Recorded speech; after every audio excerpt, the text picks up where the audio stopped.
भीषण संकट होता, तुम्ही विरोधी पक्ष नेते होते, एक सामाजिक दायित्व पूर्ण केल्याचा आज आनंद होता. मला या गोष्टीचं समाधान आहे.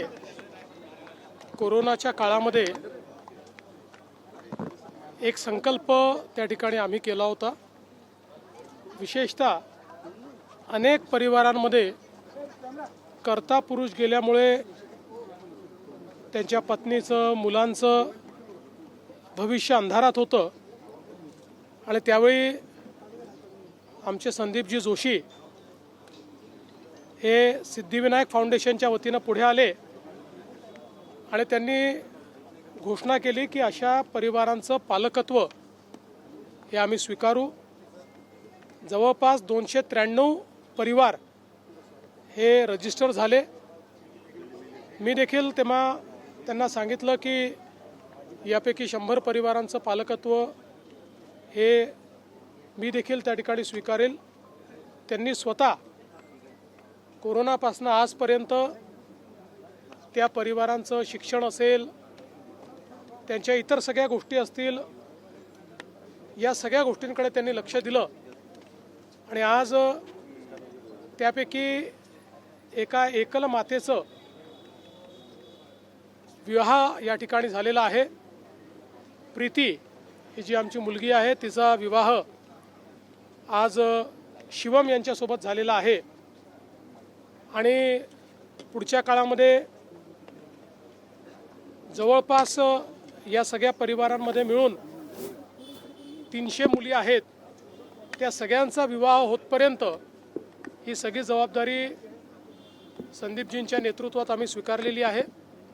आज या विवाहाचं अतिशय समाधान आहे, कारण अतिशय कमी वयामध्ये अशा प्रकारच्या घटनेला प्रीतीला सामोरं जावं लागलं आणि आज एक स्थैर्य त्यांच्याही जीवनात येत आहे, ही आनंदाची गोष्ट आहे.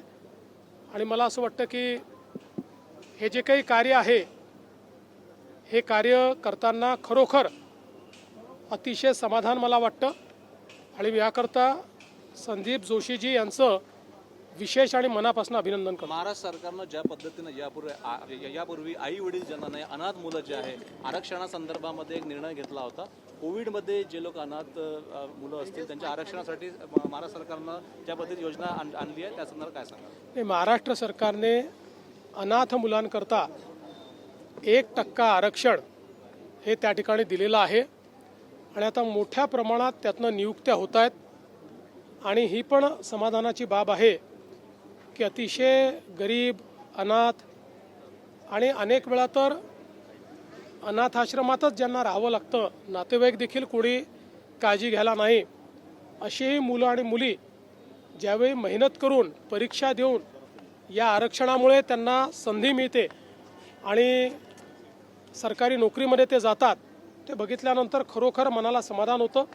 मध्यंतरी अशा काही आमच्या मुलामुलींचं एक मी संमेलन देखील घेतलं होतं आणि त्यांची प्रत्येकाची जी कथा होती ही अतिशय प्रेरणादायी होती. संघर्षातनं माणूस काय करू शकतो हे पाहताना मला खूप समाधान वाटलं. समिति एक ठराव पारित किया है जिसमें उन्होंने कहा है कि वंदे मातरम के 2 ही पैरा अब उनके कार्यक्रमों में गाए जाएंगे. देखिए, ये संविधान विरोधी इस प्रकार का निर्णय है.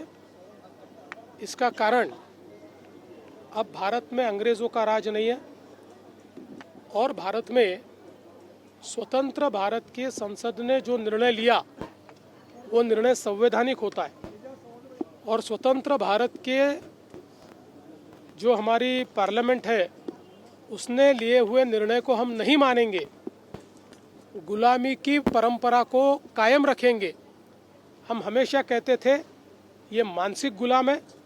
इन्होंने अपनी मानसिक गुलामी और संविधान की खिलाफत, ये दोनों चीजें इससे हमारे सामने प्रस्थापित की. केंद्रीय मंत्र्यांनी आता दर आठवड्याला किंवा ठराविक कालावधीनंतर विद्यापीठांमध्ये जावं, जेनझींसोबत संवाद वाढवण्याचा एक प्रयत्न दिसतो. मला असं वाटतं की हे अतिशय चांगला निर्णय आहे. शेवटी आपली जी विद्यापीठं आहेत ही आपलं भविष्य निर्माण करणारी केंद्र आहेत आणि अशा प्रकारचा संवाद झाला तर शासन काय करतं आहे, देशाची दिशा काय आहे, जगाची दिशा काय आहे, हे आपल्याला विद्यार्थ्यांपर्यंत पोचवता येईल आणि विद्यार्थ्यांचे आशा आकांक्षा अपेक्षा आणि स्पंदनं ही त्या ठिकाणी फर्स्ट हँड आपल्या मंत्र्यांना देखील समजतील. एक चांगला उपक्रम. टीडीआर प्रकरणामध्ये आपण स्वाधिकार घेऊन कोर्टामध्ये काय याचिका दाखल करण्यासंदर्भात काही विचार आहे का सरकार? कुठला विषय? कुठलं? 92 लाख लाडक्या बहिणी ज्या अपात्र ठरणार आहेत. साहेब, या संदर्भात यापूर्वीही क्लॅरिफिकेशन आलं आहे. रोज तीच बातमी काही लोक देतात, पुन्हा त्याच चर्चा करतात. पुन्हा एकदा सांगतो, त्याचे नियम आणि निकष होते, त्याची तपासणी CAG करतं. एकही पैसा नियम आणि निकषाच्या बाहेर जाऊन देता येत नाही. आपण योजना सुरू केल्यानंतर कोणाला त्रास होऊ नये म्हणून योजना सुरू केली, कारण इतक्या मोठ्या प्रमाणात तपासणी करणं हे महिन्यात, 2 महिन्यात, 4 महिन्यात शक्य नव्हतं. त्यानंतर आपण तपासणी सुरू केली. KYC हा त्यातला महत्त्वाचा मुद्दा होता. ज्या लोकांच्या लक्षात आलं की आम्ही नियमाच्या बाहेर त्या ठिकाणी लाभ घेतलेला आहे, त्यांना वारंवार संधी देऊन त्यांनी KYC केलं नाही. 1,65,00,000 बहिणींनी KYC केलं. त्यामुळे त्या पात्र ठरल्या, त्यांना रेग्युलर कुठलाही खंड न पडता पैसे मिळतात. काहींनी KYC केलं नाही. अनेक लाखो बहिणींचं त्या ठिकाणी असं लक्षात आलं की इन्कम टॅक्स पेई परिवार आहे, आपल्या याच्यात इन्कम टॅक्स पेई चालत नाही. कारण ही योजना ज्या बहिणींना मदतीची गरज आहे, आधाराची गरज आहे, किंवा ज्यांना स्वतःच्या पायावर उभं राहायचं आहे त्यांच्याकरता आहे.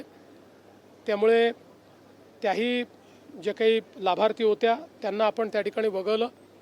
काही आपल्याला कल्पना आहे पुरुष लाभार्थी होते, त्या पुरुष लाभार्थ्यांवर तर आपण कारवाईच करतो आहे, त्यांच्याकडनं वसुली देखील आपण करतो आहे.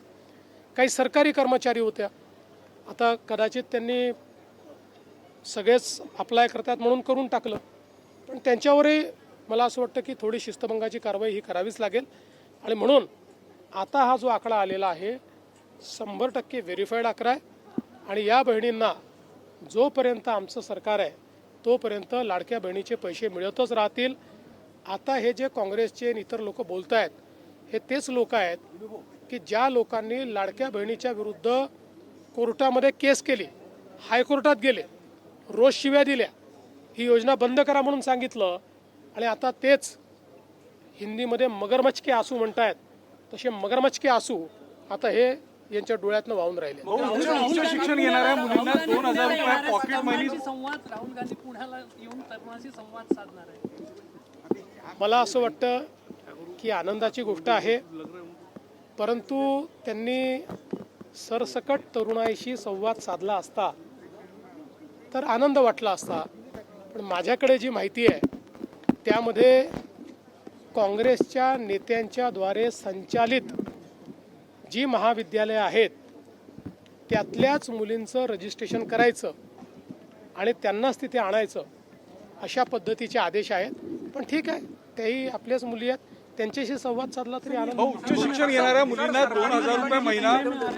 छात्रों की गूंज नाम का उनका इवेंट है, वो करने जा रहे हैं. देखिए, छात्रों की गूंज है या राहुल गांधी अपनी ज़मीन तलाश रहे हैं, ये तो मैं नहीं जानता, लेकिन जो मुझे जानकारी है अगर वो एक ओपन इस प्रकार का इवेंट करते तो शायद ये छात्रों से संवाद होता. अभी पूना और पूना के आसपास जितनी कांग्रेसियों की संस्थाएं हैं, शिक्षा संस्थाएं, उन संस्थाओं की ही लड़कियों को रजिस्टर करना, इस प्रकार का आदेश दिया गया है. उनका ही रजिस्ट्रेशन करके उनको ही वहाँ पर एंट्री मिलने वाली है. तो कुल मिलाकर एक कंट्रोल्ड एनवायरनमेंट में ये कार्यक्रम होने वाला है. और जो आइडियोलॉजी को मानते हैं ऐसे ही लोग वहाँ आए, ऐसा प्रयास होने वाला है. इसलिए छात्रों की गूंज हम इसको कहेंगे, लेकिन उसके साथ साथ कांग्रेसियों के माध्यम से जिनको बुलाया गया उनके साथ ये मोनोलॉग है, ऐसा मैं कहना चाहूँगा. मोकळा झाला, नवीन धोरण बंदी उठवली आहे. नाही, मला माहित नाही कुठली बंदी. संदर्भात काय सांगाल? काँग्रेसने ठराव केलेला आहे मराठी काँग्रेसची गुलामगिरीची मानसिकता आणि संविधानाचा विरोध हा स्पष्ट झालेला आहे. खरं म्हणजे हा काही इंग्रजांचा भारत नाही. भारतरत्न डॉक्टर बाबासाहेब आंबेडकरांनी संविधान तयार केलं. या संविधानाने लोकसभा आणि राज्यसभा पार्लमेंट तयार केली आणि या संविधानाने सांगितलं की संविधानाचं पालन म्हणजे काय, तर लोकसभा आणि राज्यसभेने तयार केलेला कायदा हा पाळणं म्हणजे संविधान पाळणं आहे. आणि आता त्याच दोन्ही सभागृहांनी घेतलेला निर्णय काँग्रेस म्हणते आम्ही मानणार नाही. संविधानाशी हा द्रोह आहे, भारतरत्न डॉक्टर बाबासाहेब आंबेडकरांच्या विचारांची हा द्रोह आहे आणि खऱ्या अर्थानं गुलामगिरीची मानसिकता हे अजूनही इंग्रजांच्या गुलामगिरीच्या मानसिकतेमध्ये आहे. ही गुलामगिरीची मानसिकता आहे, मतांचं लांगुल चालन आहे आणि खऱ्या अर्थानं या देशाचा जो विचार आहे त्या विचारांची हा द्रोह आहे. सर